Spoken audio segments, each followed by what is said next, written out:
Hey, welcome to Listen and Learn, the podcast that is made for you who wants to improve its Portuguese level and learn loads about our culture. I am preparing for you every week different topics, and for me, it is really important that you put a thumbs up at the end of every episode, that you subscribe or that you follow, and most importantly, that you comment. Just let me know, what do you think? What do you want to hear more?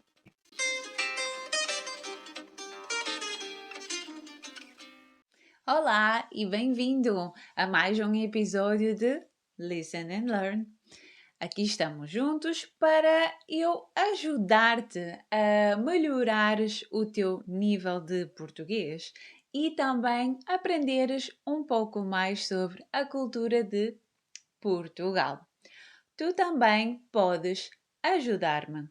Se tu queres apoiar o meu trabalho e ao mesmo tempo aceder a muitos mais episódios sem esperar cada semana, tu podes fazer uma subscrição, uma pequena subscrição. Procura no Spotify e no Patreon e podes aceder a vídeos extra que não vais encontrar em mais lugar nenhum. Agora sim, vamos ao episódio. Então, o que é que eu trago hoje? Hoje eu quero falar sobre uma personagem da história portuguesa que ficou marcada e mudou o rumo da história de Portugal. Esta personagem tem o seu nome em todo o lado. Tu podes encontrar o seu nome em ruas, avenidas, praças em todo o país. Falamos de o Marquês de Pombal. Sebastião José de Carvalho e Melo, para sempre lembrado como o Marquês de Pombal. Nasceu a 13 de maio de 1699 em Lisboa e morreu em Pombal a 8 de maio de 1782. Nasceu numa família nobre e estudou Direito. Foi secretário de Estado durante o reinado de D. José I, algo como um primeiro-ministro, e foi cabeça de várias decisões importantes. Não ficou conhecido pela sua gestão complacente ou humanitária, mas sim pela sua forma objetiva, racional e organizativa. Antes disso, passou vários anos em Inglaterra como embaixador, a experiência que o moldou. Trouxe para Portugal uma forma de governar baseada na racionalidade. Quis organizar toda a sociedade e o Estado e considerava que todos os interesses nacionais se resumiam ao desenvolvimento político e econômico. Recebeu, pois, grande oposição por parte dos setores mais populares e religiosos.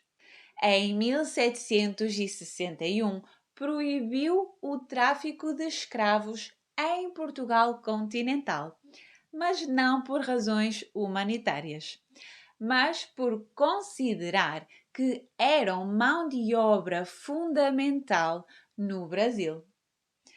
Além de organizar estas manobras comerciais, também beneficiava economicamente com elas, pois era acionista de companhias que geriam o tráfico de milhares de humanos. Reorganizou o Exército, a Marinha e a Universidade de Coimbra, a mais antiga do país. Reformou o sistema fiscal, criando inimizades com as classes mais altas e nobres. Em 1755, enfrentou o maior desafio da sua carreira, após o Grande Terremoto de Lisboa. Este terremoto teve uma magnitude estimada de 8 ou 9 na escala de Richter. Destruiu por si só grande parte de Lisboa e provocou milhares de mortes, associado ao tsunami que se seguiu e também aos incêndios que devastaram o resto da cidade sem parar nos dias seguintes. Ele teve o papel de reconstruir as partes destruídas da cidade, que foram redesenhadas com parâmetros antissismos, algo totalmente novo e inovador. Criou o saneamento, ruas e avenidas organizadas perpendicularmente, muito largas, ao contrário do resto da cidade. Após o terremoto, recebeu grande poder do rei. Tornou-se uma espécie de ditador, tomando conta de várias decisões. As suas disputas com a nobreza e os seus inimigos aumentavam. Em 1758 aconteceu aquilo que ficou conhecido como o Processo dos Távoras. Houve uma conspiração e uma tentativa de assassinato do rei, enquanto este regressava incógnito à casa após visitar a sua amante.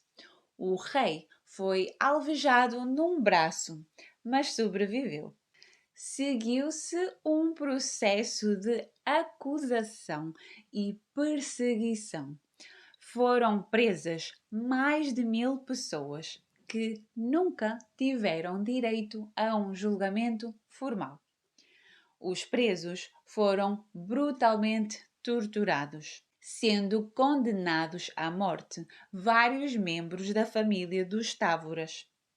Estes foram torturados e mortos em praça pública, em Belém, na presença do rei e das cortes. Este espetáculo horrível serviu para intimidar todos aqueles que se opusessem ao rei. Sebastião Melo não mostrou qualquer misericórdia, mostrou-se implacável. O marquês controlava sem piedade, mas sempre dependeu do apoio do rei. Quando Dom José I morreu, Dona Maria I e Dom Pedro III tomaram o trono. Ambos detestavam o Marquês de Pombal, retirando-lhe cargos e poder. Este estava obrigado a manter uma distância da rainha de pelo menos 32 quilómetros.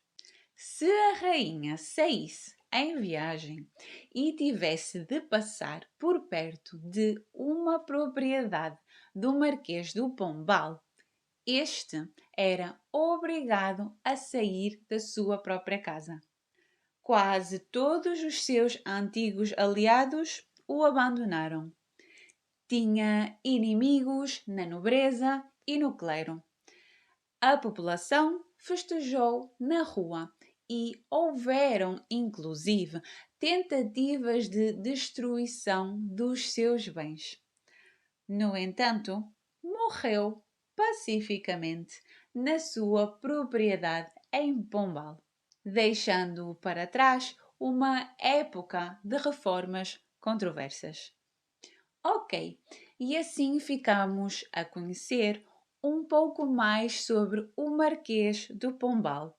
Eu tenho uma curiosidade. Tu já conhecias este nome? Já tinhas visto este nome em praças ou ruas? Agora que sabes quem é, diz-me nos comentários se já conhecias este nome. Vemo-nos na próxima semana. Até lá, tenham uma boa semana.